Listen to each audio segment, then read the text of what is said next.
Good morning everybody, my name is CCollins. I'm Ryan Alexander. And today we're on a 112 Westport built in 2020 called Bookends. I remember the first time that I saw this boat. Chris and I were shooting a 93 Viking. I saw this 112 Westport over here, and after we finished the walkthrough, we came on board, and this was before it had any pillows, cushions, any art on the wall.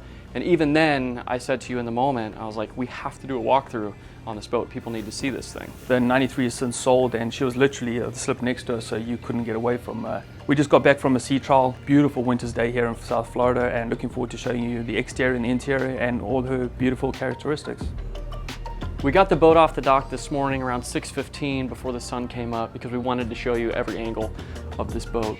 Important thing for you to know is that no matter where this boat finds herself, you're comfortable. And that's partially because she has dual stabilization. So not only twin sea keepers, but also add anchor fin stabilization. So whether you're in a harbor or in a calm bay, it's a great way to experience the boat. Accompanying that is two forms of speed. You've got your long-range cruising where you can go from Fort Lauderdale to New York City on one tank of fuel, but you've also got the ability to do 26 knots if you need to outrun a storm or need to get somewhere in a timely fashion. Another thing that you need to know about the Westport 112 is that it is the most popular hull built by an American shipbuilder. Crew love it, owners love it. This is hull number 62, and I believe you built one of these recently, right? Yeah, back in 2018 I helped a client build hull number 60, and the shipyard was phenomenal to work with. Hats off to Daryl Wakefield of Westport Yachts who helped us through the whole process. They've done so many of them, i.e. 62 hulls, and of the 62, this is the third one in the new restyled series that you can really see where they've taken some creative ideas, put them into the lines of the boat, but also adding the Seakeeper gyros and allowing you the option to have Caterpillar engines now, not just the MTU, so a well-rounded product at the end of the day. The 112 is what you could consider semi-custom. That means that you're not going to move any bulkheads around, but in terms of the tone that's set in each room, in terms of the colors, upholstery. And then your pop of color, and that just really adds to it. Bookends accommodates 8 guests and 4 staterooms. We have the VIP to the starboard side all the way forward just past the galley, and then the master down on the port side along with a twin and a double down there as well. Some of the cabins come with larger windows, which is part of the restyling and really allowing a lot of natural light into the cabins. The master in particular is very, very impressive. We're also going to be showing you the country kitchen galley forward of the Salon. I love this space. It's uniquely American in its origins. You got a great spot to sit and all the appliances that you or your chef are going to need to keep the whole family fed when you're on board. And it's a great way for you to sit and actually watch the chef take on the challenge of cooking you dinner or a nice light lunch of sorts. I also love the skylight that's directly above the dinette. Yeah. It's a nice touch. Again, a lot of that natural light. I mean, you look at the size of these windows here. Using glass as a structural component today has come a long way. Before we take a look at the guest accommodations and living spaces, we're going to start at the highest point of the yacht, and we're going to work our way down from there. We're going to get today's walkthrough started here up on the Sundeck, which also doubles as a tender deck. You could put jet skis, all types of different toys up here. This deck has 2 modes. One, the operational mode, where you can have a tender, 2 jet skis. You've got a huge davit, 2,500 pounds, that can lift them all off and on. They can all be strapped down for a long cruise underway, or if you get into some heavy weather, just to safeguard them. The other mode is this becomes an entertaining deck. You take all the tenders off, as you see here now, none of the chalks are around. You can have lounge chairs, you can put up an awning, you can put up some lights, you can put some speakers out here. It comes another dance floor. If you find yourself back here on one of these loungers, you've got a clear line of sight, and flanking the aft section of the deck is where we find the 2 life rafts. The forward end of the Sundeck is home to the most essential item on any yacht, the jacuzzi over to port. On long passages like we're on today, the tub is covered up by a molded sun pad. When covered up like this, it's just one of 2 sunning platforms seen in the area. Occasionally, you can also find yourself in the shade up here thanks to the striking radar mast towering overhead. With this navigation equipment sheltering you from the direct sunlight, this becomes a great seat to take on the journey back home. Guiding you along that journey are a pair of KVH domes providing the yacht with HD satellite connections as well as voice and data connectivity. These flank a pair of redundant Furuno X-band radars with 96 nautical miles of range, making sure that you've got a clear picture of what's beyond the horizon. 3 steps up from the entertaining area, we come to a uniquely Westport space. We have the covered portion that serves as your flybridge. Yeah, and then you've got this wind enclosure or weather enclosure. It doesn't have to be up all the time. You can take it down if need be. Some people prefer it up. Another navigation station for underway. Easy docking stations on both sides. Obviously on that side there you've got a bar, a barbecue with an ice maker and a refrigerator, so another great area for entertaining and ample seating for everybody that's on board. Watch the captain do his thing. This is a repeater helm, so pretty much everything you see in the main bridge will get you just a condensed version of it. You got your engine controls. These boats don't typically come with the stern thruster. You can offer it at the factory, but these guys put it on after the fact. And then your navigation system that are interchangeable with the MT system that is unique to Westport. Outboard on both port and the starboard side, you have these wing stations. Again, a minimalist of even that, but it gives the captain enough control to dock the boat. He's got great visibility on both port and the starboard side. And when you're done, just goes down, hides it away. Wrapping up here on the upper deck, we see this entryway over here on the port side of the boat. This slides open and gives us access to one of the boat's defining features, which is the raised pilot house. That's where we're going to take a look next. 5 steps down from the upper helm, we enter mission control. Before Chris breaks down the electronics that we find in here, I first want to take a look at the seating area and the captain's office. We see the desk over on the port side, right next to a double wide settee. This is a great spot for the crew or the owner to sit down with the captain and come up with the day's plan. And then opposite, moving center line over to the starboard side, is an L-shaped seating area finished in this classic nautical blue leather. Whether you're sitting at this settee or the captain's chair itself, it's worth noting that the visibility in here is awesome. You have more than 180 degrees of unobstructed visibility. Right, and as you mentioned, mission control. Starting on the port side, just behind you there's actually a chart planning table. It's electronic, so you can really zoom in and out like an iPad. Really great if you're sitting near the captain while he's doing his planning and stuff. You can pinpoint certain anchorages and bays out and give some feedback. This thing is massive. What size is this, do you know? About 32 inches. 32 inches. Yeah. And then you've got your other multi-function displays, 1, 2, 3, 4, 5. Exactly. As you can see them laid out now, you got cameras where you can see pretty much all aspects of the boat. This time zero allows them to keep close tabs on where the boat's going, where it's been. There also aren't many ancillary controls here. It's very minimal the way it's laid out, but this is as few instruments as I've seen. Correct, yeah. Most of the stuff is behind the scenes. They've hidden a lot of stuff away. And the lack of visible controls here on the dash come into play with this monitor. Correct, yeah, the MT system. What that does is it takes all those controls and turns them into an electrical component, if you wish, that is displayed on the screen. So you can control everything from autopilot, your windscreen wipers.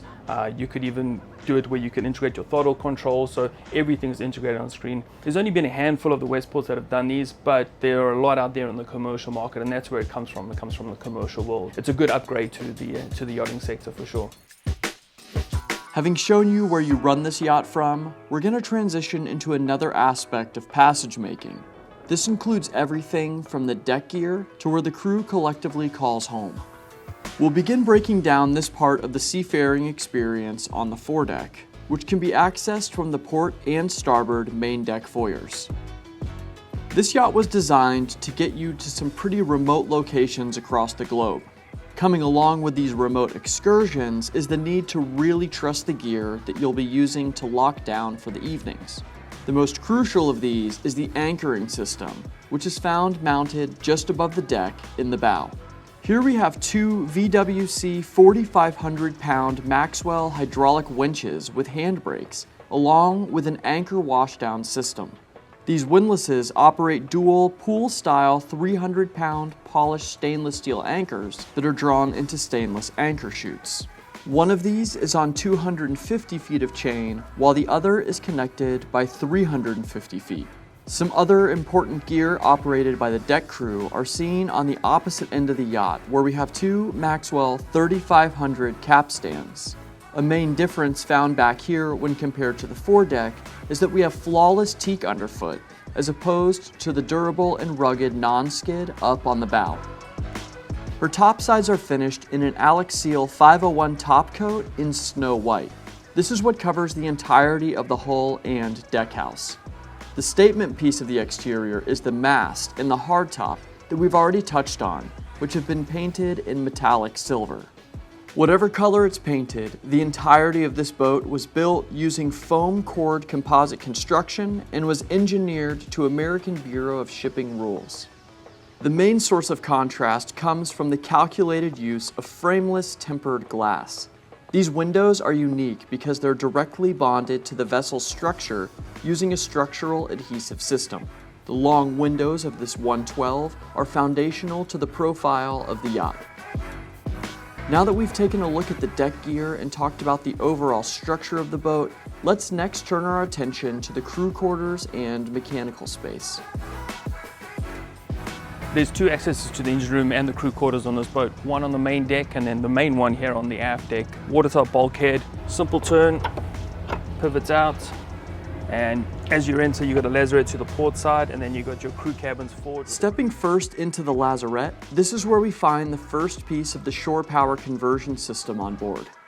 Another piece is seen outboard with this electric shore power cable reel. The final item of note in here is a large freezer. Opposite this storage area is the entrance into the first of 3 crew cabins. This is one of 2 cabins that has bunks. These over-under twin beds are arranged alongside storage, such as this hanging locker, and there are also TVs in each room. These 2 starboard side cabins are conjoined by an ensuite head and shower, which they both share. On the opposite side of the crew companionway to port is the entrance into the captain's quarter. In here, there's a queen-sized berth that has an inner spring pillow top mattress, like all of the other mattresses found on board. Storage is abundant in here with cabinetry all around and a desk. Beyond the storage, as we head forward, we see the captain's ensuite head and shower. The final crew space to take a look at is the common area. Your crew can grab a seat at this forward-facing L-shaped raised dinette, which is found just a few feet away from the kitchenette. A few of the things that your team has for quick meals includes a pair of Sub-Zero cold drawers and a microwave convection oven. Adjacent to crew galley is the yacht's main distribution panel with all of the necessary circuit breakers and transfer switches to provide proper operation of her AC and DC circuits. Just beyond this is a staircase winding up to the aft deck, as well as the first of 2 laundry centers on board. Heading forward from here brings us through a watertight aluminum door as we step into the engine room. Stepping in here, you're immediately reminded that this vessel is essentially brand new. The bright white paint is still shining, and the removable composite non-skid floorboards are unworn. This is what an engine room still under warranty looks like. Before we look at the engines, I want to point out her 2 65 kW Northern Lights generators. These have just over 200 hours on each and power a set of PTO and hydraulic pumps for redundancy. Next to the starboard generator, we see a Magnus 80 shore power converter. Directly across to port is a stainless steel workbench with a 5-inch vise and toolbox. This workstation is found just a few feet from her 2 blue water makers. When underway, Bookends is powered by a pair of MTU 16V2000 M86 engines, each rated at 2,185 horsepower. These spin a pair of custom 5-blade propellers mounted on 4-inch shafts. Together, these MTUs provide reliable power, whether cruising or up on plane. On the pins, you can expect to see speeds of around 26 knots, while at a more moderate cruising speed, the range increases, offering you access to just about the entire eastern seaboard.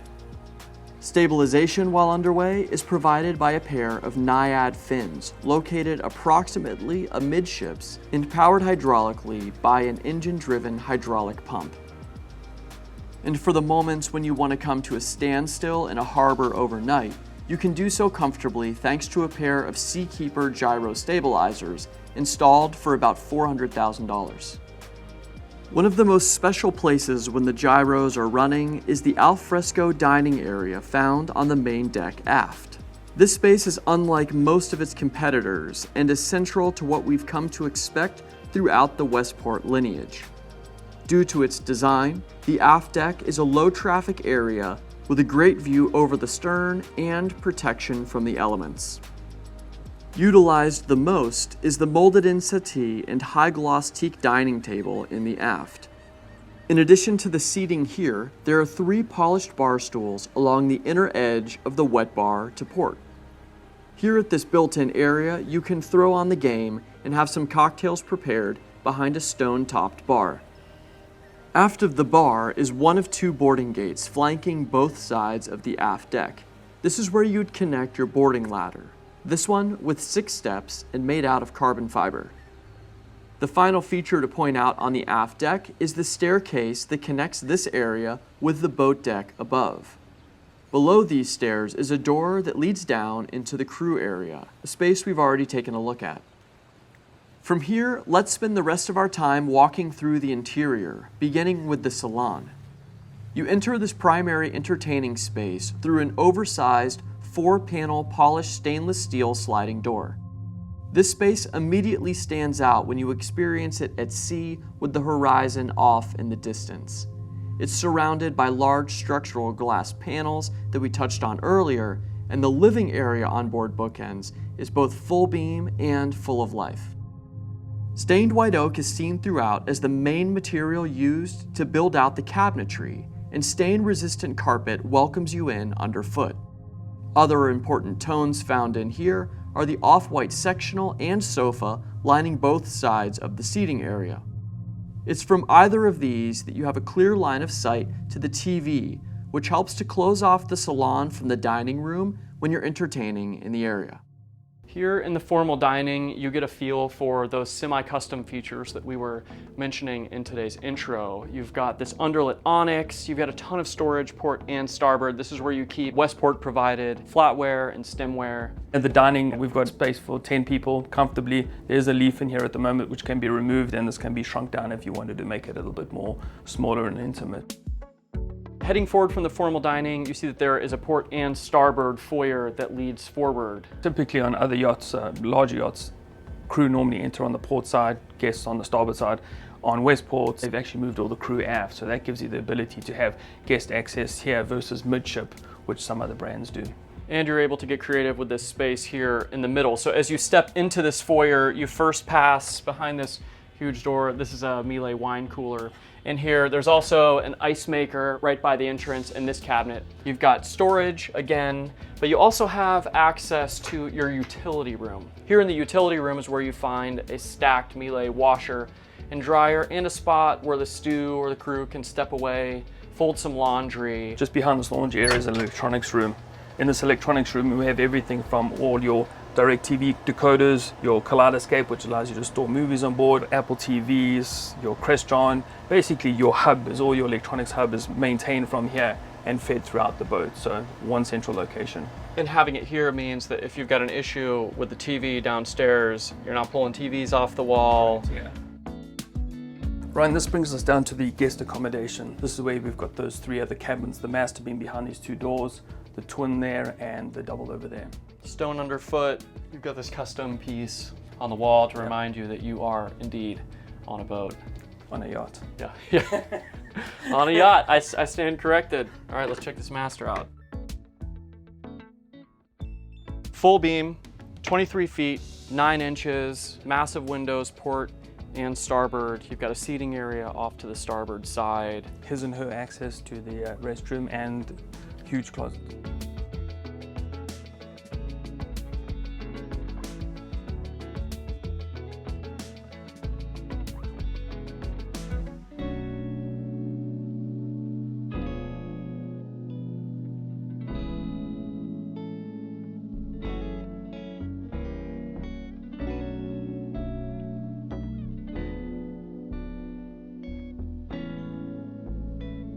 As we leave the master, we're going to walk into the double here on the port side.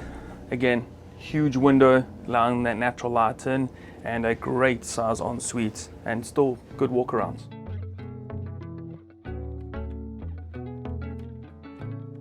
Then walking down to the starboard side, we come into the third cabin down below here. Still two really good sized beds with an ensuite and another huge window allowing their natural light in. Now that we've taken a look at the first 3 of 4 guest accommodations, we're going to leave here, head back up to the main deck, pass through the starboard side foyer, and take a look at the galley. And we'll be passing a day head just to our port side as well on the way there. In addition to the dayhead, there are a few other things to point out here, like the raised Pilothouse access stairs that we moved down earlier. Then we stepped outside through this starboard side watertight door with access to the foredeck. At the furthest end of the foyer, we arrive in the 112's celebrated country kitchen.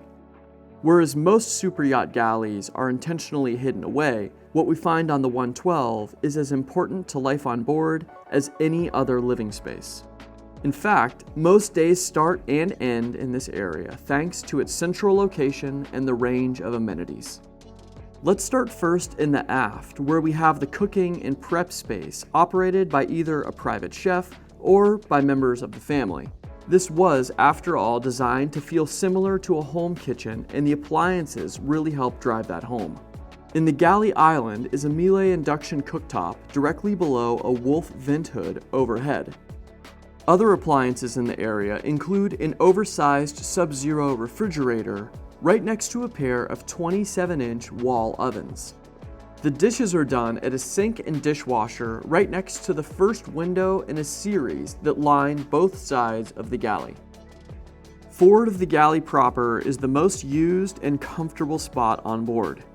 In addition to being able to seat 6 along the built-in side, a favorite feature is the skylight directly overhead that's operated with a motorized blind. Wrapping up in here, the final stop on today's walkthrough is the VIP stateroom, access to starboard and down a level.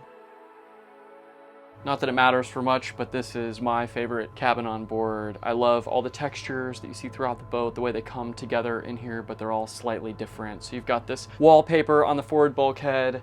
You also have these leather wrapped panels on the wall. They're different colors throughout the rest of the boat, but this really feels homey in here. One other thing about the cabin is it's all the way forward. It's private from everybody else. Everybody else enters the guest accommodation on the port side. This is the only one to the starboard side, and you've got the country style galley, should I say, separating you from everybody else. So again, your little private oasis. A clever thing that Westport did in here is normally you just have the escape hatch exposed. They dropped it down. They threw some lighting on the top here, but the fact that it is the same footprint as the bed, you still have the headroom. And also the light in here is great. You've got these windows, these cutouts here. These give you a lot of ambient indirect sunlight because you've got the gunnel on the other side of the window here. So there's no harsh light. This really is a great escape.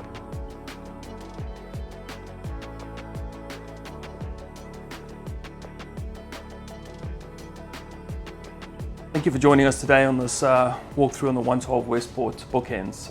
For more information, please contact myself or my partner Thom Conboy. Be happy to take your call and give you a tour of the boat, of the yacht. The yacht. It's what you call karma. No, no, we do that again. I want to see this for